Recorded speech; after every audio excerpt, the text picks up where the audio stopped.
Salut à tous, c'est Pang de la chaîne, bienvenue sur cette vidéo qui aujourd'hui va parler de coaching et continuer un petit peu sur la dynamique qu'on a depuis quelques jours sur cette approche-là, que ce soit au niveau EVAV, donc la notion de focalisation et les différentes facettes qu'on peut prendre en compte pour se permettre d'avancer sur nos objectifs sans forcément partir à gauche, à droite. Aujourd'hui, je veux revenir sur un autre élément. On a vu sacrifice hier, hein. Un autre élément qui n'est pas forcément hyper agréable. Et là encore, c'est pas toujours mis en avant dans le coaching et dans les accompagnements. C'est le fait d'arrêter de se trouver des excuses. Alors, la phrase, elle est un peu hardcore, genre, mais non, mais je me trouve pas des excuses. C'est vraiment que je pouvais pas ou la vie a fait que, etc., etc. Vous savez que on a naturellement une super fonction, un biais cognitif qui va constamment nous créer de la rationalisation. C'est-à-dire rendre rationnelle une situation avec une explication ultra construite, une justification au bout du compte, qui pour nous est complètement ok. Bah oui, j'ai pas pu faire ça parce que bah à ce moment-là, pas de chance, il m'est arrivé ceci, cela. Ou ah bah ouais, mais j'ai trouvé d'autres choses à faire, ou il y avait des choses plus importantes, ou bref, on va se trouver plein de choses. On a également cette aptitude à être dans l'évitement et la fuite. C'est-à-dire que à la place d'aller droit au but, à un moment, on le voit très souvent avec du questionnement, à un moment donc on va faire un petit crochet à faire ah, je vais pas répondre à ça tout de suite ou je ne vais pas le faire tout de suite. Un peu plus tard. T'inquiète, c'est sur ma to-do list. Je pense que je vais le faire tout à l'heure. Je me suis prévu un créneau pour ça. Et puis, ça se barre. On se trouve tout le temps des excuses.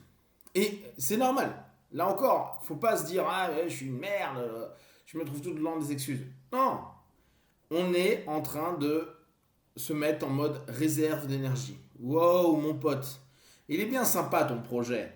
Ton objectif, il est cool. Par contre, tu te rends quand même bien compte que ça va être fatigant, usant, et c'est pas dit que j'ai un retour qui soit forcément très rapide.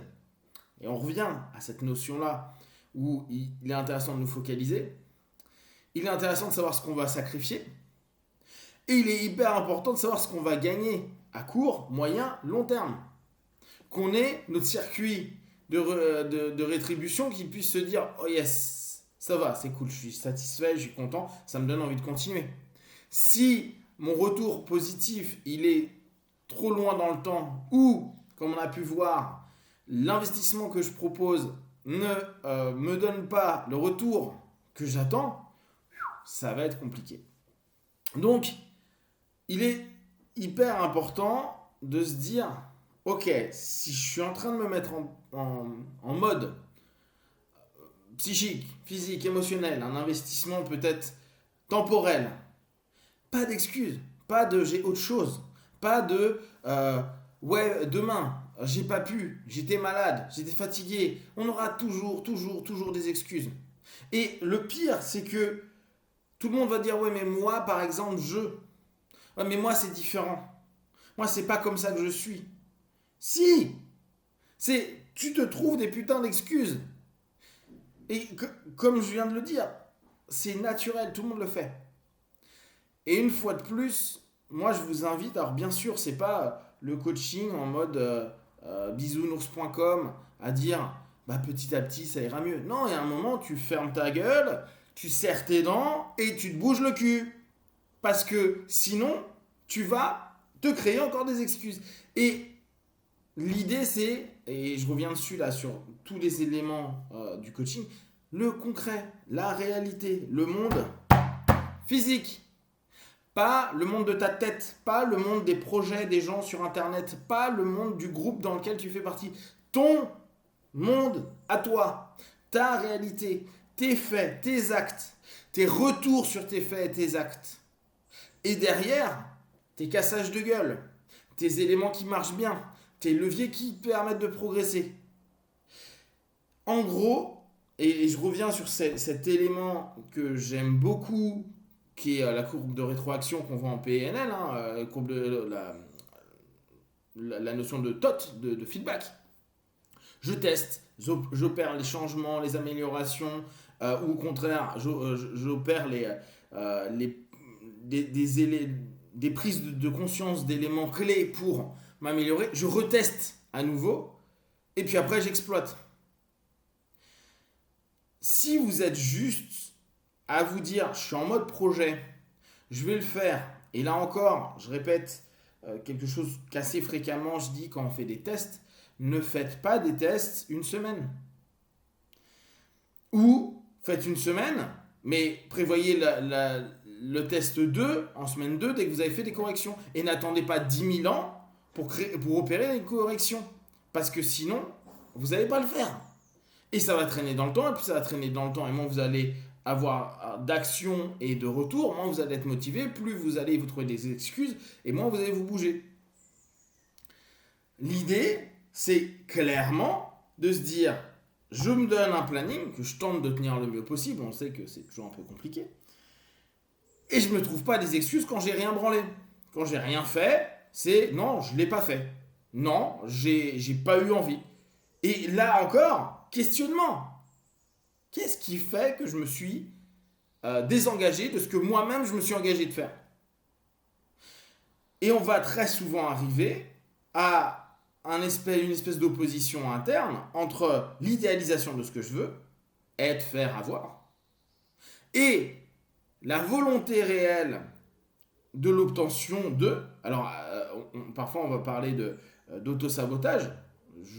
J'ai une intention première qui est forte, et mon corps, mon être, et la situation actuelle même qui peut être branlante, voire merdique, c'est suffisamment ok pour que je la maintienne encore. Et ce que je vous disais sur les vidéos précédentes, il arrive souvent que on arrive à ne plus se trouver d'excuses parce qu'on ne pourra plus s'excuser en phase de crise. Quand on est dans des crises et qu'on n'a plus le choix. Les excuses, on s'en fout, on veut du terrain, on veut de la réalité, on veut du feedback. On l'a vu avec ce qui se passe actuellement. On s'en tape de savoir pourquoi il y a des masses, pourquoi il n'y en a pas. On veut du concret. On ne veut pas les excuses, on s'en tape des excuses, on veut du concret.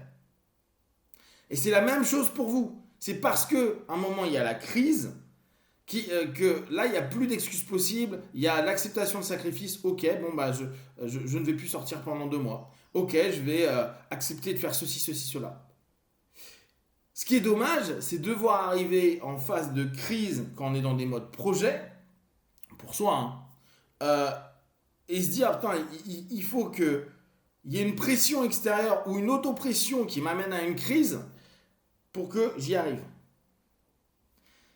Alors, moi, je prends la crise comme quelque chose de positif. Néanmoins, c'est ultra stressant, ultra fatigant. Et puis, j'exagère le trait, mais on pourrait limite arriver à du post-traumatisme. À se dire, waouh, j'ai des stress, j'arrive pas à sortir de ça. Bon, là, c'est en excessif. Donc, ce que je vous invite à faire, balancez vos excuses de merde. Si vous n'avez pas fait, c'est peut-être que tout simplement vous n'avez pas envie. Ça fait X années que je tente ça et ça marche pas. Bah peut-être que tu fais juste de la merde et qu'il va peut-être falloir opérer des vrais changements, peut-être opérer une réorientation de ce que tu es en train de faire. Te trouve pas d'excuses, c'est que c'est pas bon. C'est que ta stratégie est merdique et c'est que ce que tu as mis en place, ça ne correspond pas, c'est tout. Retournez sur du terrain, retournez sur la réalité. Vous avez utilisé un système thérapeutique, vous avez utilisé un système de coaching, vous avez utilisé un système de dev perso. Et les résultats ne sont pas là au bout de 6 mois, 1 an. Laissez tomber. Ne recommencez pas la même chose. C'est que ça ne fonctionne pas. Et vous dites pas, oui, mais c'est à cause de... Non, passez à autre chose. Créez-vous de l'action. Créez-vous de la réalité. Focalisez-vous le plus possible. Sortez-vous les doigts. Et allez-y, osez, créez, voyez. Et bien sûr, soyez prêts à ce que ça puisse faire mal, que vous allez devoir endurer et que vous allez peut-être sacrifier des choses. Par contre, il faut savoir pourquoi vous êtes en train de le faire. Et rappelez-vous tous les jours, je le fais parce que je veux ça. Si vous avez des questions et des remarques, partagées sur Facebook, YouTube, j'y répondrai le plus rapidement possible. Et comme d'habitude, de tout ce que je propose, ne prenez que ce qui est bon juste pour vous. Testez, observez, analysez et concluez. Be one!